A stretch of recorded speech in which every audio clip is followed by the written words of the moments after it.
No, not in my backyard. NIMBYs are just one of the many problems exacerbating the housing crisis. If you've been watching the housing market either to be an investor, buy a home, or because you simply are interested in real estate, you've probably said, WTF is going on with housing? Well, you're listening to or watching Queer Money episode number 524, and today we're joined by Angela Rozmyn of Women's Personal Finance to talk about the myriad problems that are creating the housing affordability crisis.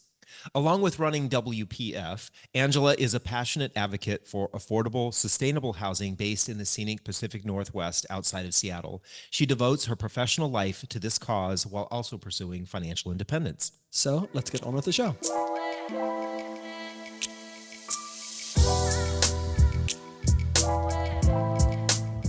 With no fees or minimums and no overdraft fees, banking with Capital One is the easiest decision in the history of decisions. That's banking reimagined. What's in your wallet? Terms apply. See CapitalOne.com/bank for details. Capital One, N.A., member FDIC. So welcome to the show, Angela Rozmyn. We are really excited to have this interesting, meaty discussion around Deep dive. What the fuck is going on with home prices in the United States? So thank you for joining us. It's not good. No, it's not. But I'm glad to talk about this anytime. Yeah. You were just mentioning before we were started to record some of the reasons why you're so involved with or know so much about housing. And just for the benefit of our listeners, I know we introduced you in the introduction of the show, but you are like neck deep in housing issues in the United States, especially in the area of the country that you live in. Can you just give us a little, besides being moonlighting in personal finance, it seems like you are all about affordable housing and housing issues in the United States. Yeah, so everyone who knows me online generally knows me from Women's Personal Finance, but I still do have a day job. I'm one of those strange folks that has done well in the entrepreneurship space, but I feel very deeply about what I do at my day job. And so I have held on to that very tightly because of this housing crisis that we are seeing across the nation. And you said neck deep, I'd probably say I'm maybe eyeballs deep in the housing stuff. But my day job, I work for a company that builds and owns long-term, deep, affordable, deep green, affordable housing. So for those of you who are familiar with the LEED certification, all of our projects are LEED Platinum, which is the highest certification on that green building certification. And so that's my day job. And over the last 5 years or so, we've gotten a lot more involved in the regional and state housing policy conversation. And I've been deeply involved in getting some housing bills passed at the state level. And I am also on my city's planning commission and was the chair of that planning commission for 2 years while we were going through a deep housing zoning change. And then I also am on the board of a local transportation and mobility nonprofit. So it is what I live and breathe when I am not living and breathing money. And really, I think they overlap a lot more than a lot of people would think. Right. Yeah, I think especially when we think about how much money people put into their housing, right? It's not just your mortgage. You have insurance, you have cost of maintenance of a home, you have your utilities, all of the things that go into housing costs. So many people in the United States today are well over the kind of recommended 30% of your take-home pay being put towards your housing. There are so many, especially in the major areas of the country where people seem to be migrating to right now, that there is so much money being moved into this part of the economy. It's a really important thing for people to understand really what it is they're doing with their money. And for so many people, you mentioned the word crisis, and we hear the word crisis being used a lot today because there are so many different things. But I think that one of the major drivers behind why there is a financial crisis going on in the United States for individuals is in part because, and is it definitely exacerbated by this idea of home prices just getting so high. Oh, absolutely. I mean, when you don't have an option to live somewhere more affordably. You can't make the rest of your budget work so well when you're paying, thousands of dollars more for housing than you would in an ideal world. And, you talk about housing costs being utilities and maintenance, et cetera, but it's also the cost of commuting. A lot of people, especially in areas that are very expensive, end up with, 2-hour commutes each way to work and in order to find more affordable housing. But they end up spending as much or almost as much in their overall budget because transportation and vehicle costs are such a huge part of their budget because of that. When we talk about the 30% for what is considered not to be cost burdened with your housing costs, that comes from national numbers that say that you're supposed to be spending 17% on transportation. And there are a lot of people who may be paying 30, 35% on housing costs because they live so far out, but they may be paying another 35% for their transportation. So you really have to take those two pieces together. And it's also why some folks will decide to live in a smaller space that may be more expensive, but is close to where they work and play, because transportation costs can be such an outsized extra expense. Yeah. Yeah. And definitely we think about those who have the financial privilege to be able to do that, right? We know some individuals who are working, oftentimes we see this in service sector jobs, right? Whether it's restaurant or hospitality or retail, oftentimes these are individuals who are earning considerably less. And these are the ones who are oftentimes doing that 2-hour commute because, whether they're parents or single parent and have kids, they need to be in a space that's large enough for their whole family. They're forced to be 20, 50 miles away from where they work and are earning a living. Yeah, and it really breaks the fabric of our communities when the people that are working at our grocery stores, that are teaching our kids, that are giving us haircuts, when they have to live really far out, you're also not seeing them on the weekends. Your kids aren't playing together in Little League. They may end up leaving. We get a lot of teachers in our area that, will start teaching for a couple of years, but live really far away. And then they get offered a teaching job near their home. And suddenly there's a lot more turnover in more expensive areas because people that don't have the high incomes will move closer to their homes whenever they get a chance. Yeah, absolutely. Definitely. So let's dive into what we have come up with as maybe the top reasons why we're seeing home prices go out of control. And I think one of the things is it's kind of important to kind of lay the foundation of, if you're a homeowner or if you're an investor, you want to see home prices go up, right? It's beneficial to you. If you don't own a home and you're trying to get into a home or buy property, whether that's investing or living in, there is an incentive for you to try to see prices hold or even drop. There's benefits. So it kind of really separates the haves and the have-nots pretty quickly of when it comes to actually owning property.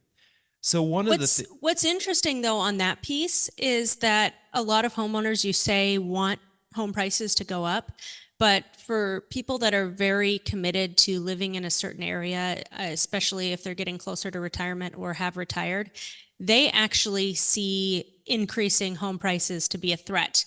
It may increase their overall net worth, but they're really concerned about property taxes and insurance. And so there is this big concern, if property values go up a whole lot, that they're not going to be able to afford to stay in their homes. Yeah, that makes sense. I think that's probably one of the big things we're seeing with Florida right now, right? The cost of insurance, cost of homes going up. We literally watched something this morning about how people are leaving the condo market in certain parts of southern Florida because it's just getting so expensive. Their homeowners associations are assessing them thousands of dollars in assessments to cover the cost of insurance. So, all right, so I picked out the first one, not starting out anywhere in particular, but I picked out the first one because I think that this is something we have seen happen for an extended period of time now. And that is this idea that home builder supply has just not kept up with the demand for homes. And I pulled a little bit of data from the Federal Reserve that showed that basically from 1960 to 2023, on average, home builders were adding 1,432,000 new units, new homes to the market during that time on average. From 1960 to 2007, before the financial crisis, that was actually even higher. Over 1.5 million homes were being built. But from 2008 to 2023, we averaged just over 1 million. So during that time period, home builders were building about 450,000 fewer homes per year than what they had been before. So if home builders aren't building enough homes, what happens to prices, right? The mission of Queer Money is to financially empower the LGBTQ plus community. Join us in thanking Capital One for supporting that mission. Yeah, well, and it's not just the total number of homes, but you have to think about how much faster the country has grown as far as population. So we've done the deep dive in Washington State on these numbers, and looking at just the first decade of the 2000s to the second decade, per person, Washington built twice as many homes in the first decade than they did the second. Yeah. And if you went back further, it would probably be even more than that. And so, a lot of the conversation right now is that when it comes to building new homes and larger multi-unit communities, people talk a lot about the high interest rates being a big barrier to new construction. And, that example of Washington and, the country built a whole lot more in that first 10 years of the century. Interest rates were a lot higher then. Yeah. So while interest rates absolutely don't help now, it is the overall cost of housing, from permitting to materials to labor to specific zoning requirements, that make it a lot more expensive to build the exact same home, the exact same unit that it would have cost to build 20 or 30 years ago. Yeah. What exactly changed? What made that happen exactly? Why did suddenly everything get so exponentially expensive in just a decade? It's, this is where it's complicated. And this is where, a lot of people are working on trying to dig out of this housing crisis. And it is really, really hard and really, really complicated. And that beyond the emotions of different people involved, the fact that there's not one or two reasons why this has happened. If it was just interest rates, we could definitely do something more rapidly about it. But because there's like 7,200 reasons why it's gotten a lot more expensive to build housing, there's a lot of layers that need to be worked out. But for example, I mentioned permitting costs, and the time that it takes to get a building permit for a single family home used to be maybe 4 months on average. And in this area, at least, we're seeing 8, 10, 12, 16 months to permit the same home. Part of that is that during the Great Recession, a lot of staff were laid off. And while cities have hired again, they are understaffed for the number of permits that come in. But it's also that every year we add requirements to the energy code, to the look and zoning of setbacks, and all of the different pieces that it takes to get a home approved.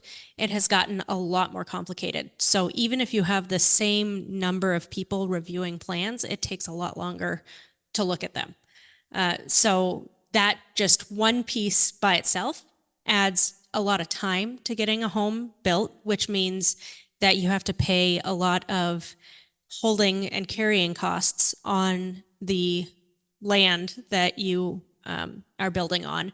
And then the land itself has gotten a lot more expensive, right, as especially in these higher cost areas, there is a limited amount of space. And so when more people want the same piece of property, just like with other things, the cost goes up when the supply is down.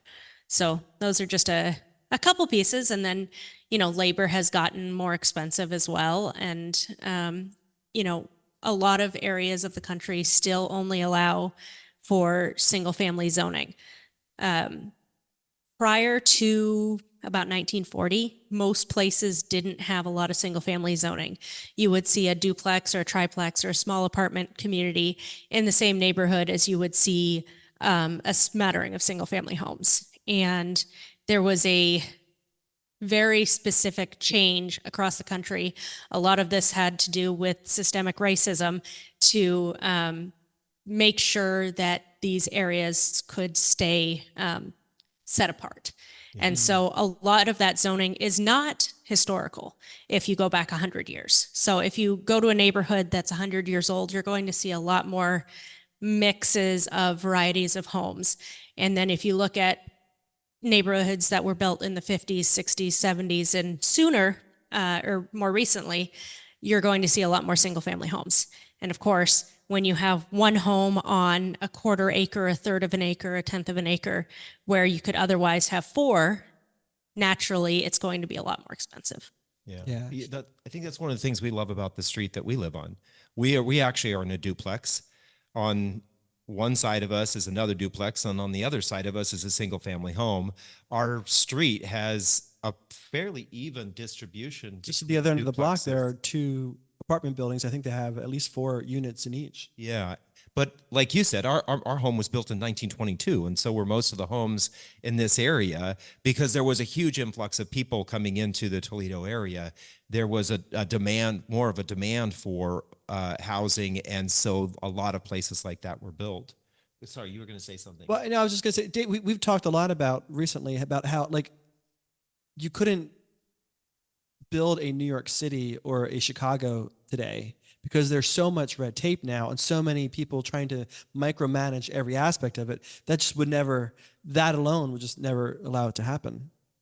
Absolutely, especially, as we talk about larger buildings. So generally, you're not going to have design review board for a single family home, but you may for a community, especially if it's town low homes. But anytime you're going to have an apartment building, for those who are not familiar with design review board, it's generally a board of volunteers in a city. They tend to be architects, landscape designers, design professionals that on their own time volunteer for the city to give their opinions on a look of a project before it is designed.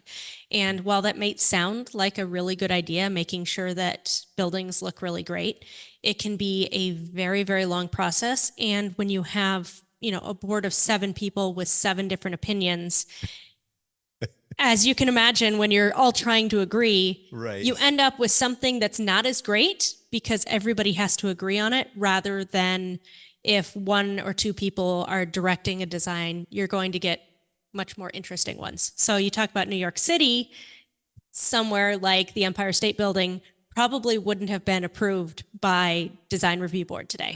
Yeah. That's why 12 people all agreeing on 34 counts means something. And I could barely get my husband to agree with me on anything. Not related to this topic at hand, but still important nonetheless. Well, going back to this idea of supply, one of the things that we've noticed is that it doesn't seem like there are any new starter homes anymore. No. Right? I think you talked about this idea of the fact that it's much more expensive to build a home. So the profit margin or the ability to actually build a home often is related to how much money that they can charge for it. So we just see that builders are no longer building starter homes. One of the data points that I found was that over the last roughly 60 years, home prices have gone up on average 5.73% per year for brand new homes, not for existing homes, but for brand new homes.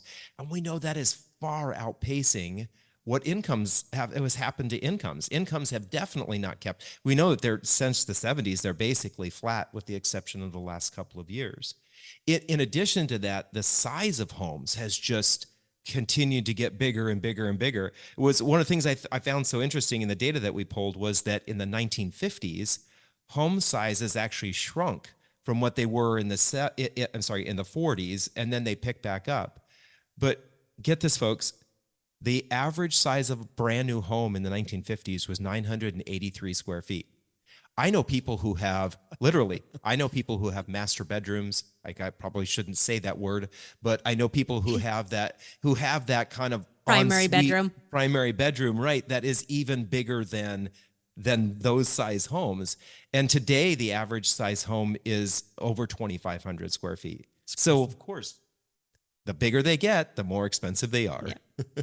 Yeah. And I live in a 1960s home, and it's 1,300 square feet, and it's only that large because it was remodeled in the 80s to add a couple hundred square feet. And it's plenty large for my family of three. We had a roommate for over a decade, so for a long time there were four of us, and it was plenty of space. But part of, people say, oh, well, everybody wants a large home, and that's not necessarily true. The reason why builders build large homes has less to do with everybody wants a really big home, because clearly if we had smaller, cheaper homes, a lot of people would buy them. Yeah, But right. especially in these single family zones where you might have a lot size that is required to be, a fifth of an acre, and you're only allowed to build one home on it, and the cost of the land is going to be expensive. The only way that you can make a profit building on that piece of property is to make the home as big as possible.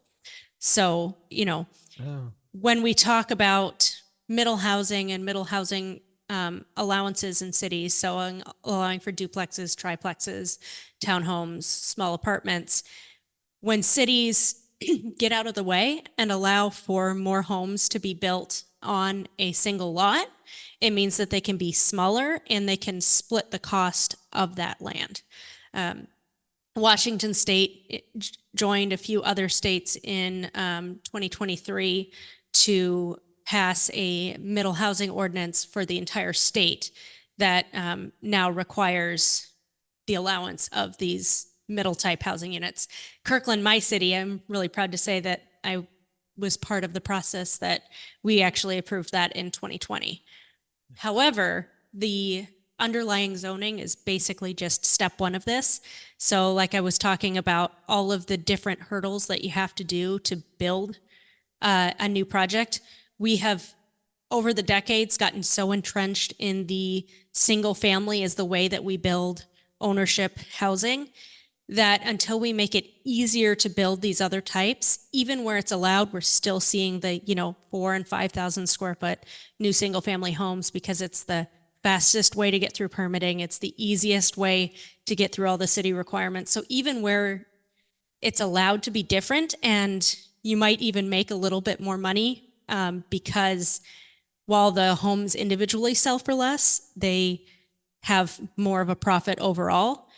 It's still more complicated. And so until it gets less complicated, we're not seeing near as much as we would like to. Interesting. So why can't the governments get out of the way? It almost seems like they're culpable for creating the homeless crisis that we have. It's, this is where, again, it's very complicated. While part of it is the cities and having deep bureaucracy and knowledge of this is the way we've done it for decades, anytime you come and talk about more dense housing, you get neighbors who are already in a community showing up very concerned that the neighborhood they bought into might change.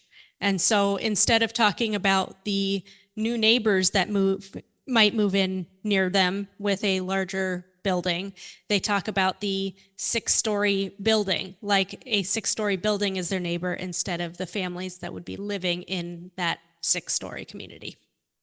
That's a great segue to the next. Yeah, what do we call these people? Because this is our second point, and one we know that you're very well versed in. We call them NIMBYs, or not in my backyard. these sorts of folks, you will see them come to public meetings and talk about how they understand there's a housing crisis and that we need more affordable housing, but their neighborhood is never the right place to put that housing. Right. And what is what do you think the core reason is that is? Because we've lived all over the country, and in most places we've lived, there's been a combination of single family homes and gigantic buildings and smaller buildings with multiple families. And I don't understand the aversion to there being a fourplex or a 6-unit apartment next to my house. So there are usually a lot of reasons given, but I think ultimately it is fear of change, being comfortable in your community, and being worried about being negatively impacted. Bringing it back to the money piece, since we're all money nerds, for most people, their biggest and maybe even only investment is going to be their home.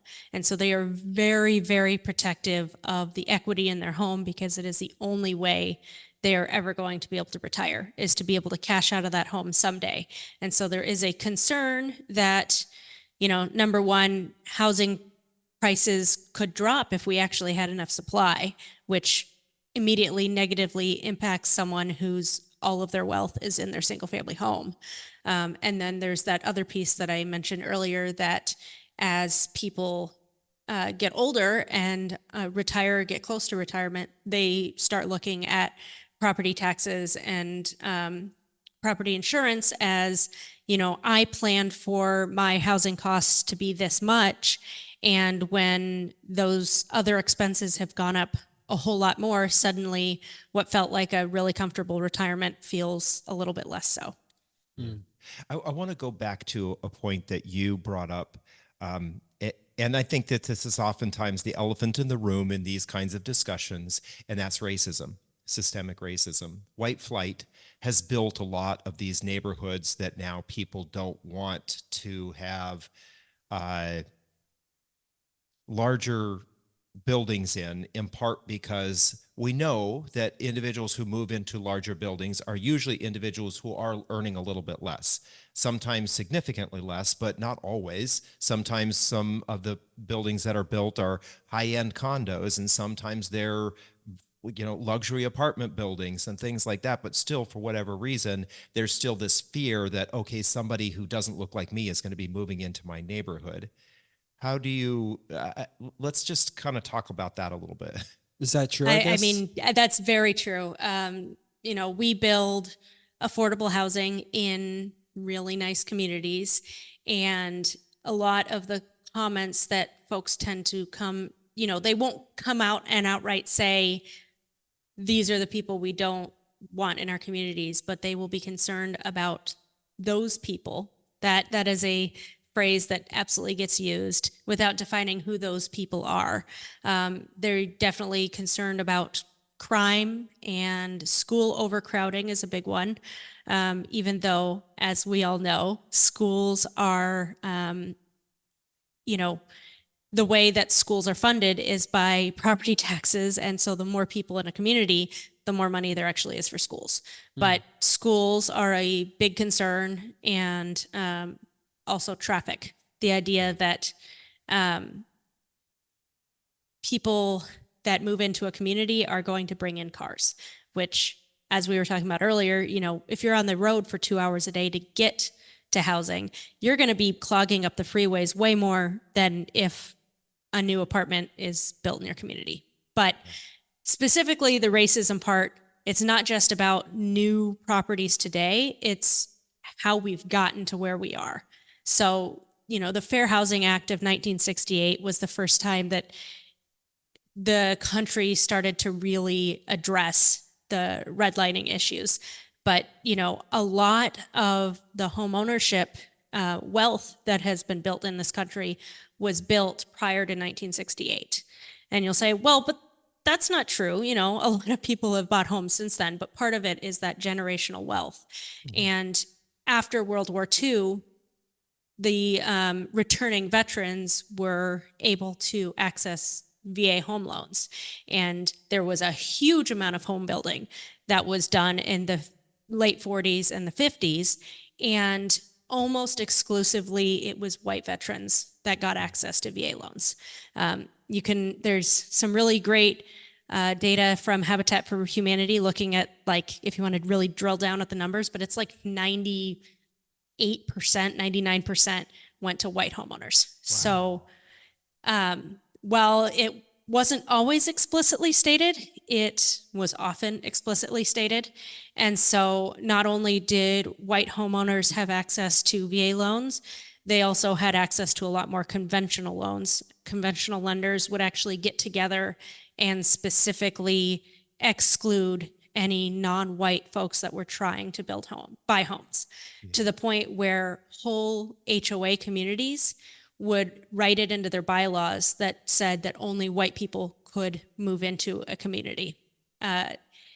There are some stories from where, a home builder was like, this is garbage, I don't want to do that.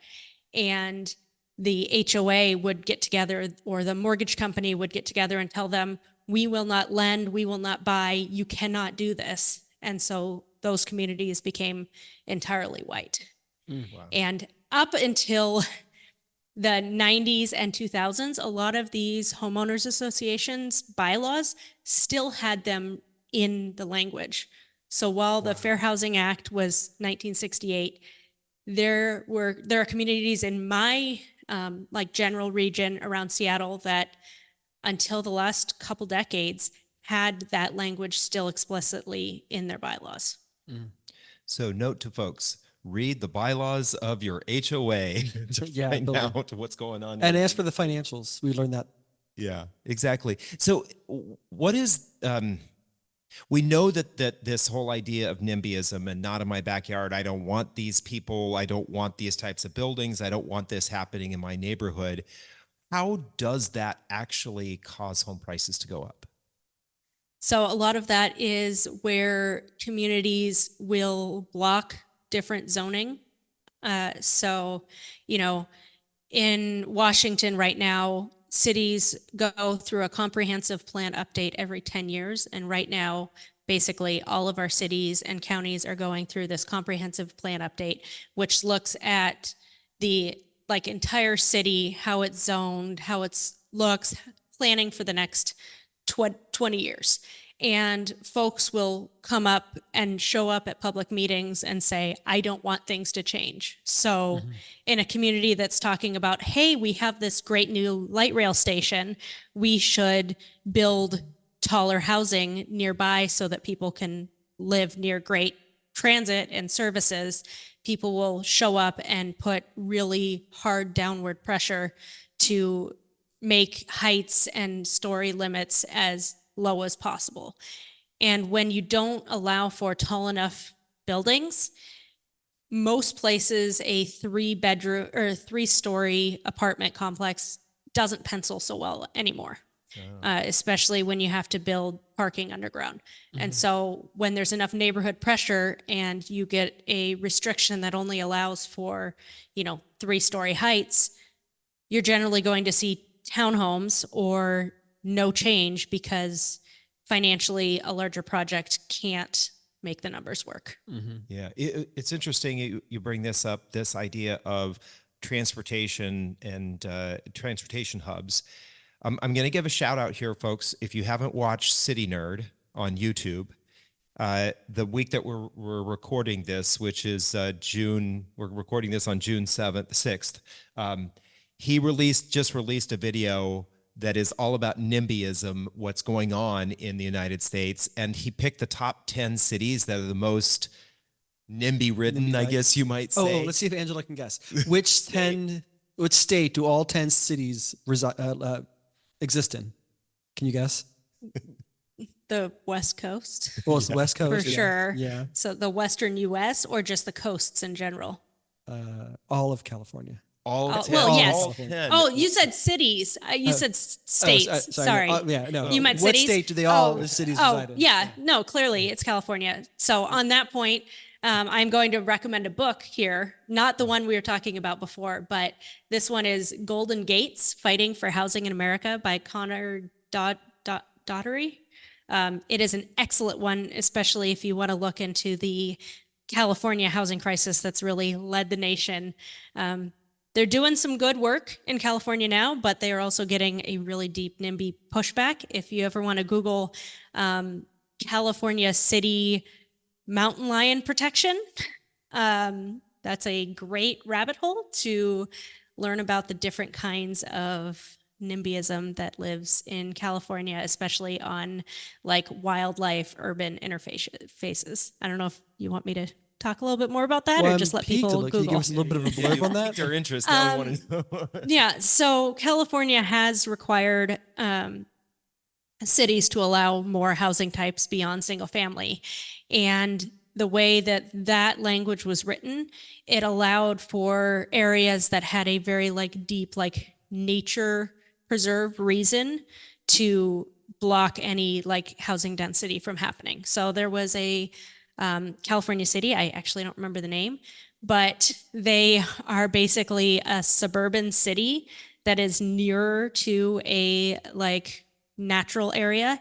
And they said that sometimes they saw cougars in their community. And so they tried to block any kind of housing density because they called themselves like a cougar preserve.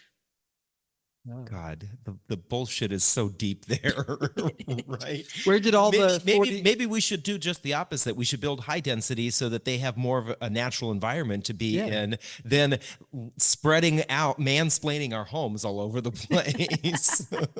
Yeah, I mean, that's really it. And, you know, when you talk to folks that are YIMBYs or urbanists, so YIMBY is yes in my backyard, and that also started in California, you know, they will talk a lot about how there are a lot of people in this country, a lot of people need homes, and our options are, if we're going to build enough housing for everyone, either we're going to have to allow for taller density, which also allows for more open spaces that protects our forests and our farmlands, or we're going to cut down our forests and fill in our farmlands and just build these ex-urban, you know, single family sprawl hell neighborhoods. Orange County, Douglas County, Colorado. Also, I have a question. Well, it just to say, I want to pull this back. Sorry, I want to pull this back.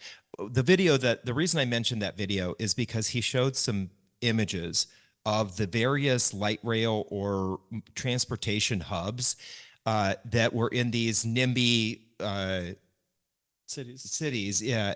And what was so crazy is that literally there are acres of unused land around them because they are not allowed to build density around those light rail stations so that those people who may not be able to afford to have a car and drive 2 hours could actually live near a light rail in a higher density area that would be lower cost.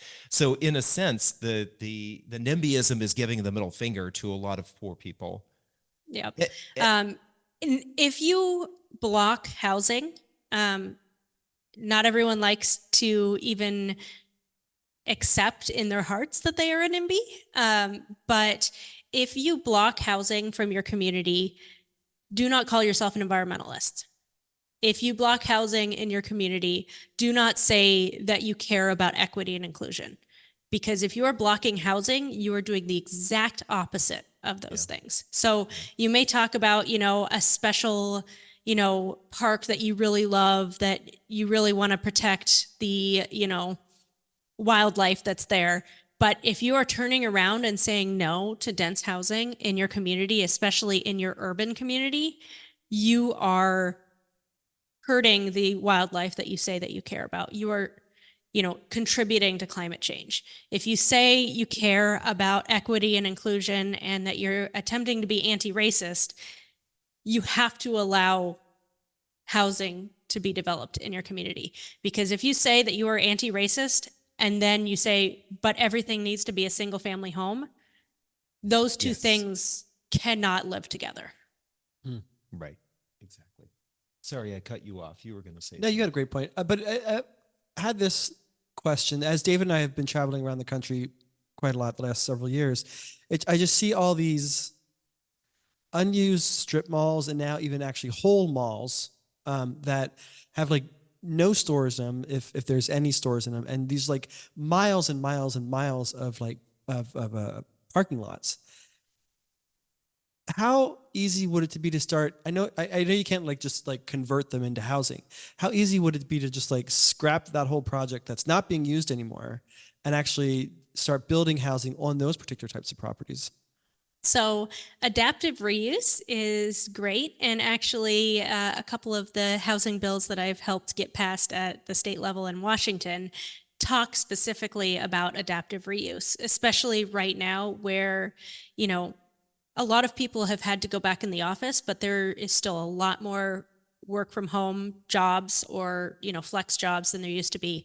And so we have a lot of office spaces, even more than malls, that are vacant or mostly vacant, especially class B and C that were built in the 70s and 80s, that with some help can absolutely be converted to housing. And the nice thing about things like office buildings is they tend to be in more urban areas where there are also jobs and services. And so we've been working on trying to figure out like what incentives do these buildings need? We need to talk about parking. We need to talk about design review. We need to talk about, you know, a whole host of things. But especially right now when office is in really big trouble and a lot of these office buildings are selling for pennies on the dollar or will be, they can be a good option for housing. I actually was down in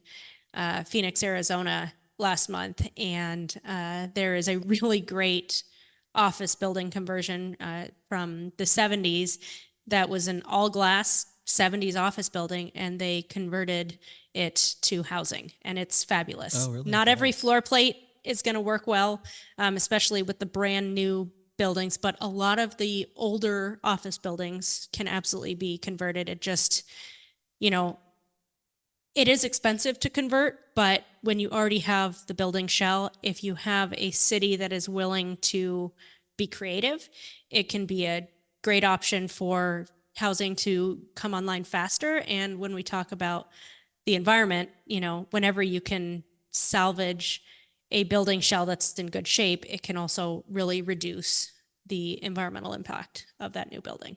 At the very least, I'd like to make all these parking lots into like wooded areas. It's just fucking hot everywhere. Yeah. People will fight you about cars and parking lots, though, more than probably more than trees, honestly. You know, people will fight to save any tree, no matter what kind of shape it's in or where it's at. And they will do the same for parking lots. You know, They want the parking lots? Oh, yes. Parking lots funny. and parking anywhere that people want to go, especially if they're used to a suburban community. Right. If they cannot park directly in front of the place they are trying to go to, it means there is not enough parking. Yeah. That's the pure example of we see people who will sit and wait for a long time to get a close parking spot at the gym. You literally are getting out of your car and you're going to go exercise, but you can't walk an additional 100 or 200 feet because you have to be that close to it's a mentality that I don't get that. I mean, I believe what you're saying because you're saying it and I trust you. But in our neighborhood, only about 10% of the people who live in our neighborhood, in almost every house or apartment complex or duplex has a driveway, and most of them have garages. Everybody parks on the street.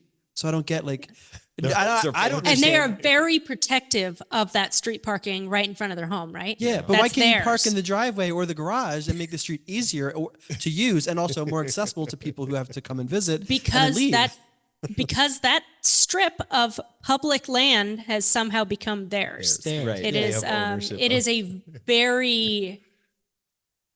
very deep-seated. Everybody does park in the same concern. spot on the street too. We should just put our car there someday and see if we can do it. Cause a Do it. neighborhood Tell me riot. how it goes. Yeah. Tell me how it goes. This is probably some of the reasons why we've seen some of the confrontations that have made national headlines. People getting shot because they're pulling into somebody's driveway to turn around. You get off my property or I'm going to shoot you. And, you know, or not even saying that, they just shoot anyway. But Yeah. I'd like to move on because there are a lot of other reasons why we see home prices getting so high. One of the things that I think this is a little bit kind of contentious because of what we see going on right now. How have low interest rates contributed to home prices kind of getting out of control? I have my Well, own feelings about this, but I'd love to hear some of yours. Well, it's, when prices are very, very low, it encouraged people to make decisions that they wouldn't otherwise have made. And it masked a lot of the underlying issues that we have had in housing. When all of the other costs are very expensive, but you can get a loan for 2.5%, you can mask the cost. Historic averages for interest rates over the centuries have been in the 5 to 6 to 7% range.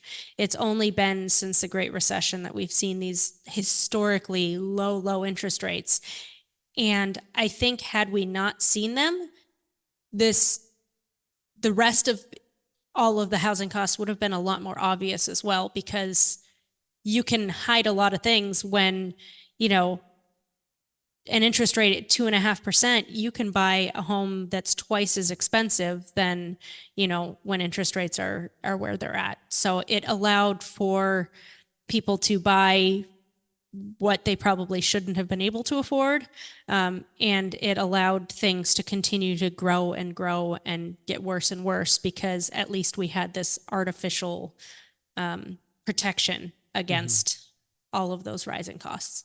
Yeah, I would venture to say home builders absolutely love it, right? Because they're not involved in the actual loan process of having to finance it. Well, most of the time they're not, right? You're going to an outside lender. So on their side, home builders are like, well, we can just keep raising prices as much as we want because everybody can afford it because these interest rates are so low. So they did just keep increasing the cost of homes. But also we saw, especially during the financial crisis of 2008, 2009, that investors stepped in and really propped up the market in many ways, right? I think had large corporations like BlackRock, Fidelity, Vanguard, Schwab with their REITs and their investment pools, had they not stepped in and bought up some of these neighborhoods, areas where there was a lot of homes going into foreclosure, we probably would have seen prices drop even further. But they got a taste of something sweet and said, hey, this is working, let's do even more of it. And I think that when interest rates are higher, we don't see as many investors coming into the market. Do you agree with that? Well, it was, low interest rates, but also very, very, very low costs. And so basically, if you had the money to buy in 2009 to 2012, you could buy a lot of home for not a lot of money. So it wasn't even so much the interest rates, but when a home loses 40% of their value or 70%, and you're hoping that it's going to come back, it can be, that's where people made money in real estate. But there are also plenty of communities where prices did not skyrocket from that. So while people buying in certain areas did very well, so much of what is shared online with real estate is bragging about how much money things, make you. Yeah. And there are a lot more folks in real estate that end up bankrupt or losing most of their stuff than there are the folks that do very, very well. So it's really easy to, watch somebody on TikTok crowing about their, 17 Airbnb purchases, and they're funding their lifestyle and they're retired. But, come back to them and realize that all of a sudden the Airbnb customers aren't there, and they end up having to sell or find ways to pay mortgages that they are way overextended from. Mm-hmm. So you don't see that in the, Great Recession. so like the majority of especially smaller home builders went out of business. They lost their personal homes. They dealt with bankruptcy. You know, a lot of people lost their shirts and their like families' shirts from the housing collapse. So, and then even now when we've seen people talk about how good, you know, a rental flip is or something like that, when you actually dig into the actual numbers, almost always they aren't anywhere near as good as they sound. And those are the people that make me almost the most frustrated as somebody who is working in the space trying to, I'd say, fix housing, but fix it at least partially. You know, on one end we say, you know, a lot of these bigger housing deals, you need to be able to get a 6% return to make it financeable. And right now, a lot of deals, if you're going to do them, are only getting like a 3 or 4% return. And when you can do better in a high yield savings account or in treasuries, why would you take the risk of, you know, this big housing project? Right. But you'll still hear about, you know, the brokers will crow about all the sales they've done and all the money they've made. And a lot of it is just straight up fake. And Real estate so porn. it, Kind of like those it really airplanes is. or boxes, Coach or Gucci boxes that people have on their front porch, but they're completely empty. Yeah, it really is that bad. But a lot of the egos that are involved in real estate will tell you everything is great and how well they've done, even when they're about to lose their shirt. So, you know, it's really easy to see online and see all the ways people have done so fabulously.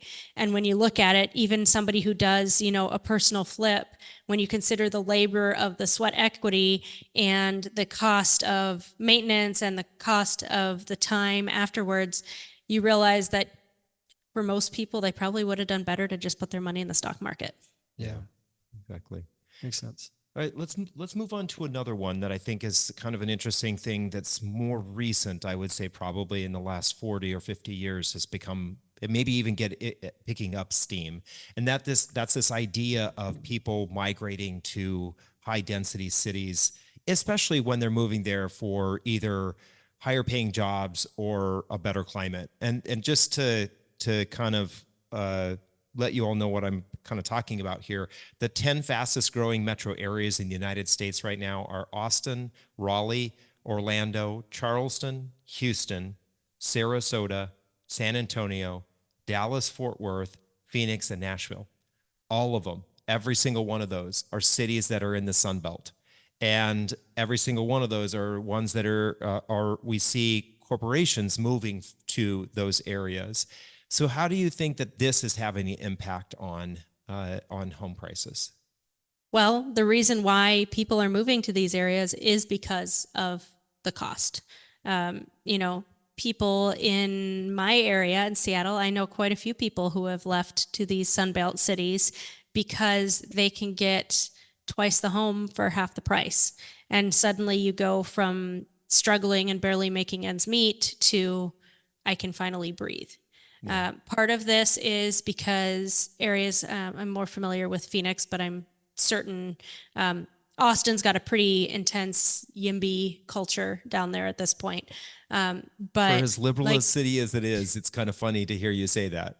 YIMBY. Yeah. Oh, YIMBY. Okay, yes, I'm sorry. I thought you yes. said NIMBY. Yeah. So YIMBY is yes in my backyard, or GIMBY is get in my backyard. I've never really heard GIMBY.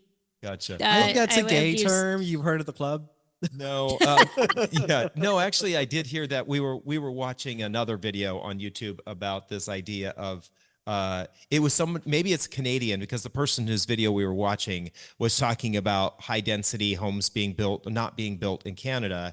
And then that there was this kind of movement of get in my backyard, where people were basically saying, hey, I want to be able to tear down my home and build a fourplex.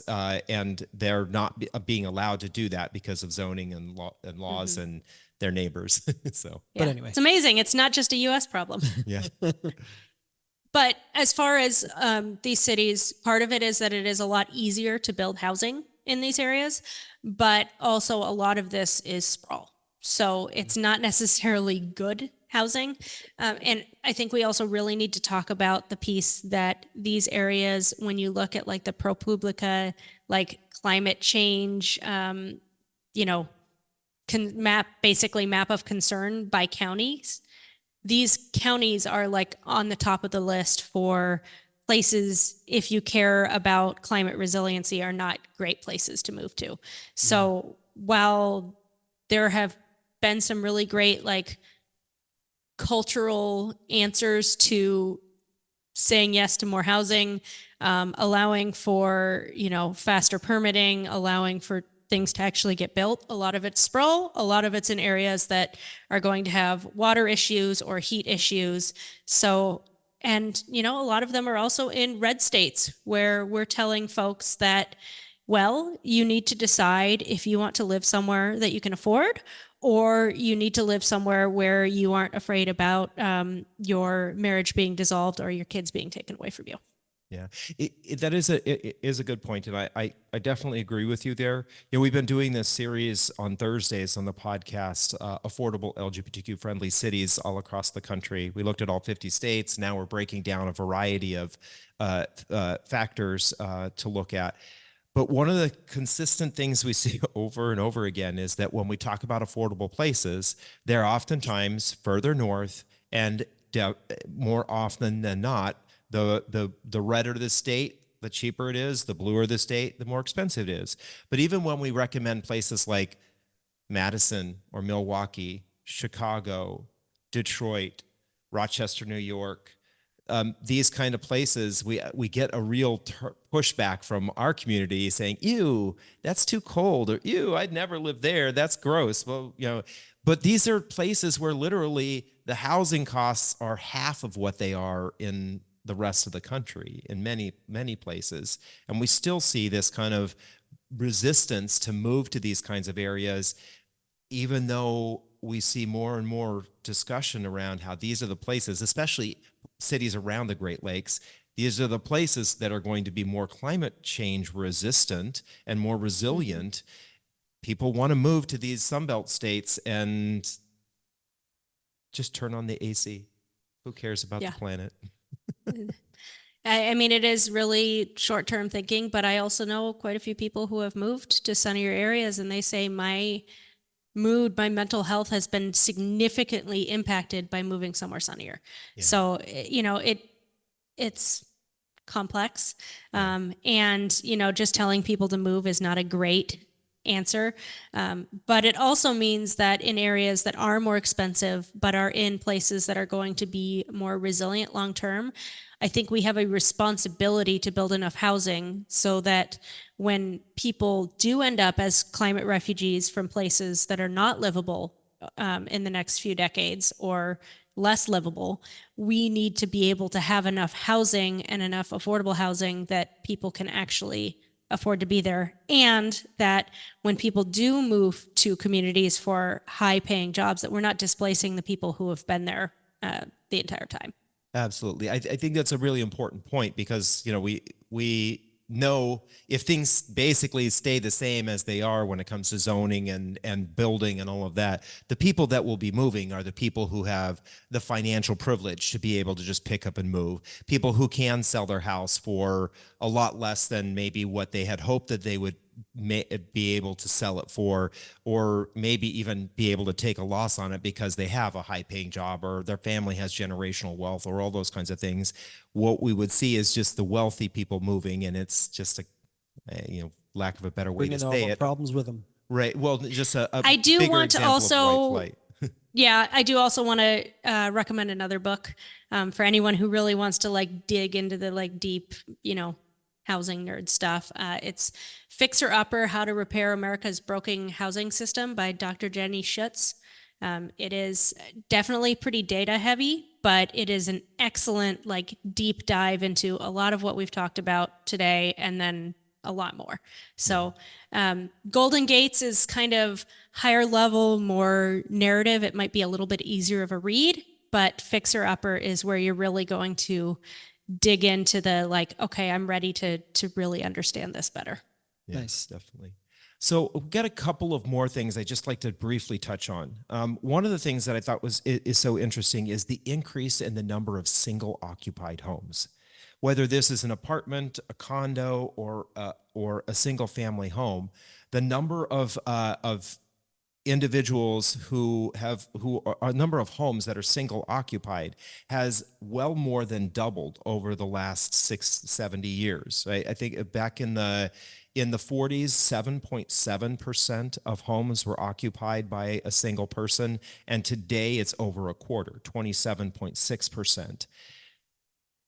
Is this a personal choice of I don't want to live in high density, like I want to live by myself kind of thing? How might this affect home prices? So what we build more than anything else is these single occupant apartment communities. So really proud. One of the big things that got passed in the legislature this year in Washington was a co-living bill specifically on this concept.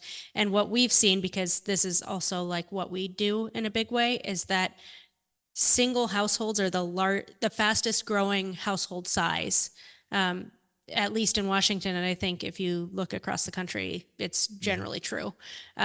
Part of this is there are a lot more people that would live alone if they could afford to. And that people are realizing they don't have to get married, they don't have to couple up, that they have more choices, that culturally we have also accepted that it's more okay to be single past the age of 25. These are not But- options for you, David. Sorry. But the point is that for, a myriad of reasons, the fastest growing household size is singles. And so Interesting. it is really important when we talk about housing and what kind of housing we need, is that we kind of have a split where we do need a lot of single sized housing units, but we also on the other side need family sized units, and those tend to be harder to build. So it's like we need a lot of like studio size, and then we need like 3-bedroom units. And it's really hard to get the mix right for a lot of reasons, but yeah, singles are the largest growing population. So it is an important part of the housing conversation. Yeah, I know when the area where John and I lived in Denver, there was they had taken the hospital area, and it was an old hospital. They took down the hospital and they built housing there, mostly high density. But we were also noting, we walked over and we're checking out some of the model homes or the display units for some of the apartment complexes, and these 1-bedroom, 1-bathroom units that were like 750 square feet were renting for $1,700. And this is probably 2015, 2016. So they're probably well over $2,000 now. And John and I just looked at each other and said, there's no way as a single person I would have ever been able to afford this. And so you're right. There's a lot of stuff being built, maybe single, quote unquote, single occupancy, but it's only for people who make a shitload of money. Yep. That's part of it too, is that when we talk about, the size of single family homes being so large, because that's what is needed to pencil, the same has been true for apartments, that they've tended to get a bit bigger and the interiors have gotten really, really fancy. And part of that is when the ground costs so much that, the time to get through permitting costs so much, the time to get through design review board takes so long. It means that it keeps pushing and pushing up the cost that someone building a new community needs to get in order to get a return that they can actually get a loan for. And so part of that is then you do get the fancier and fancier luxury units, because the luxury units are the ones that can still make sense financially. Yeah. I'm glad you bring that up, because I've looked at like the home prices and the home sizes continuing to increase, and could kind of understand that being related to land costs and labor costs and all that kind of stuff. I didn't necessarily apply that to apartment buildings, but it makes perfect sense that it would be very similar there. Yeah. And a lot of the discourse is around how developers are making these decisions, developers are doing these things. And what it really comes down to is the people who are funding these projects. So, you talked about some REITs earlier, and a lot of these larger apartment communities, they are not the company that is building the building is not the people that make the decision about, how many units are going to be in here, what kind of pricing. It's the people that are going to hold these properties long term. And those are REITs, those are pension funds. The Carpenters Union in the state of Washington is a large holder of real estate. A lot of real estate holdings are for retirement funds for folks. And so, getting a smaller return doesn't work so well when you're like, okay, retired teacher, I know this is your pension and this is what you are, relying on in your retirement, but we can't get as good of a return, so we're going to have to cut your pension by 30%. Oy, yuck. There's just so many layers here, so many different things to think about. It almost seems like there should be like a REIT for affordable housing, where people are not focused on getting 9.5% return every single year. But when I think about all of these issues, there's always the question that comes up: what is the solution? What are the solutions? So if you were to tell us, or you were to tell our listeners, this is one thing that we all should be thinking about, or should be talking about, should be passing on to other people as probably one of the better pieces of the solution, what would you suggest? If you're somebody who's not deeply involved in this, I would say the biggest thing is to show up at your planning commission public hearings, show up at your city council public hearings, send messages to your state representatives and let them know that you are for housing in your community. Because while we've started to see more folks show up to community meetings, most of the time, kind of like, when are you going to leave a review on Yelp? When you're mad. When are you going to leave a Google review for somebody? It's not generally because you're happy with the way things are going. It's usually because you've got some anger fueling you to show up to a meeting at 7:00 on a Thursday night. Right. So, if you want to help the housing situation get better and you don't have the time or inclination to dive into it deeply, the biggest thing you can do is show up at a meeting. A lot of them are virtual now, or you can send in a letter and just say,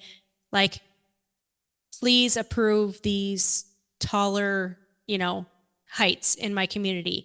Yes, I want to see more neighbors. Yes, I want, more people to be able to live in my community. If you did that, I would say that is, a way bigger deal than people realize. Even in larger cities, it's usually only 5 to 10 people who show up regularly. So if you could find you and 3 other people that showed up to comment on an issue, you're going to make a bigger impact than I think you realize. There should be NIMBY t-shirts that say, caution, NIMBY on board. Yeah. Actually, they do have t-shirts. When we passed middle housing in my city in 2020, of course, we literally passed the regulations in March 2020, so it's kind of a letdown. Oh, yikes. But we were doing the work through 2018, 2019, and people actually came to our meetings with signs saying, yes, in my backyard, neighbors for more neighbors, yes to townhomes, yes to backyard cottages, and just having people show up and be supportive. Even in cities that want to do good things, it's really hard when you get a few really angry neighbors showing up saying, I don't want my kid to grow up with an apartment complex next to me, which we get a lot of. That is so crazy to me, right? Because I know, we've lived in apartment complexes. We've lived next to them. I don't see a problem with those people. Yeah, exactly. We have people come and literally cry about how we're going to ruin their children's childhood. Oh so, always, always try to position it as they're protecting the children. Yeah. Oh, yes. The worst, They'd rather have their kids not have anybody to play with on their block than have a block or a apartment building at the end that has families with a bunch of kids because they can afford to live in those places. Yeah. So their kids can be raised by their iPads rather than have kids to play with. But those anyway. kids might be a little bit different than them, so Yeah. it wouldn't be okay. Right. Yeah. Or, there's traffic. Like one of my friends who's a mayor of a local city up here, he likes to say that you're not stuck in traffic, you are traffic. And, It's true. it's one of those things where people really get really insular about protecting exactly the community they moved into, and they do not want it to change even one tiny bit.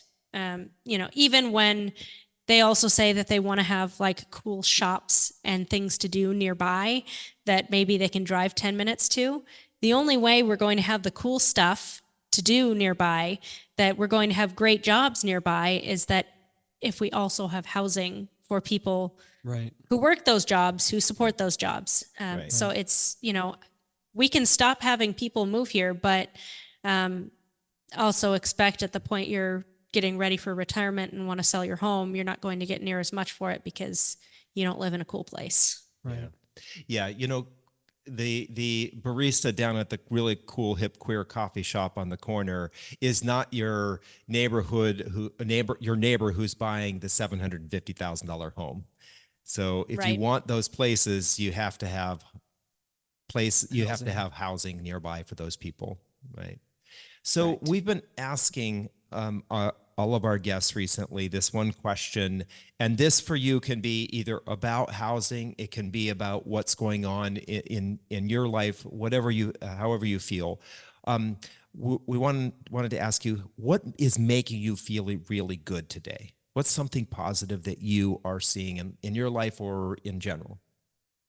I mean, I think the fact that you don't hear those people comments so much anymore when it comes to housing. Okay.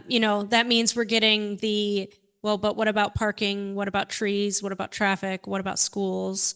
But people are having to think a little bit harder about the way they block housing. And there are a lot more people that are understanding how big this crisis is, that they are, people who used to show up to say, I don't want my neighborhood to change, are showing up and saying, I'm starting to get it, and we do need to do this thing. So it's a lot slower and more frustrating than I would like it to be. But, when we were talking about these things 10, 15 years ago, we were very alone. And so I like to remind myself that, while I may be frustrated with how things are going, most people in the housing conversation now, while we might disagree on the how to get there, there are a lot more people who really do want to make things better for people.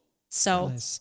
We've moved further, but the crisis is also bigger. So I just need to remind myself too that, 15 years ago, self would have been very pleased to see so many people show up with a shared goal of doing better. Nice. Thank you. So, Angela, how can our audience connect with you if they want to connect with you on this or other personal finance issues? I think the best place is to reach out to me at Women's Personal Finance. If you want to talk housing, you're also welcome to reach me there, and I can respond to you from WPF. That's really my, internet home. But, when I first started blogging back in 2017 on Tread Lightly, Retire Early, I really kept those two pieces pretty separate. And over the years, I've realized that, especially like with housing and climate and money, those pieces can't be kept apart, that they overlap so intensely that, the fact that I'm here talking housing, on your show, it's something that even 5 years ago, I don't think that would have been the case, but there are such overlapping layers that they're not so separate anymore. Even though one's a day job and one's my, business, there's a lot more connectivity than I would have expected. Well, we'll definitely connect to all the places that you can find Women's Personal Finance. You guys are on all the socials and doing a great job. So we'll definitely connect there for folks who are interested. You can get that information in the newsletter this week. Yeah. And there's a cool reel that shows my great skirt that you can't see since I'm sitting down. So we're recording this in June Okay. and celebrating Pride and There you go. showing us her Pride skirt. her Pride skirt with all of the different colors on it. So Nice. thank you so much. We appreciate you being on the show. yeah, thanks for having me. It was great. It's always fun to, have worlds collide. Yeah. Capital One Auto Navigator does more than just auto financing. We're here to help you find a car you love, too. Shop millions of cars from thousands of dealers nationwide. Research your favorite makes and models. Explore dealers near you and more. All on Auto Navigator. Thank you, Angela, for the insightful and helpful information. Thank you, our listeners and viewers, for joining us for another episode. Get your Queer Money takeaway and resources mentioned this episode in this week's newsletter. Then join us this Thursday when we cover the most affordable LGBTQ plus friendly cities in the Sunbelt states, for those of you who are cold-blooded gays. And next Tuesday when we share the best side hustles to have in retirement. Thank you and have a great week.